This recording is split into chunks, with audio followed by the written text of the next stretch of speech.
A continuació, anem a cantar les notes de la cançó El gegant del pi. Seria mi, fa, sol, mi, do, fa, mi, re, do, re, mi, do, mi, fa, sol, mi, do, fa, mi, re, sol, do. Que ja sabeu que en classe l'hem cantat moltes vegades i amb lletra la coneixeu. El gegant del pi ara balla, el gegant del pi ara balla pel camí. I ja sabeu que tenia més estrofes i tot. Ara també vull que feu atenció en que té dos parts molt paregudes. La primera part va fins ací i se diu la pregunta musical. Torne a cantar les notes d'esta primera part.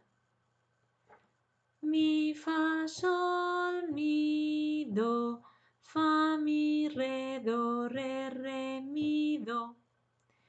I a partir d'ahí seria la resposta musical, que és molt pareguda a esta primera part, però únicament canviarà el final. Vaig ara a la resposta musical. Mi, fa, sol, mi, do, fa, mi, re, sol, do. Es diu resposta musical perquè acaba d'una forma com que és un final més marcat, d'acord? Se diu de forma conclusiva, però això és una paraula rara que ja l'anirem explicant més avant. Bé, ara, una vegada hem repassat una miqueta les notes, anem a cantar el ritme. Veieu que comença per silenci i després tots són corxeres i negres. Seria ti, ti, ta, ta, ta, ti, ti, ti, ti, ti, ti, ti, ti, ti, ti, ta, ta, ta, ti, ti, ti, ti, ti, ti, ta.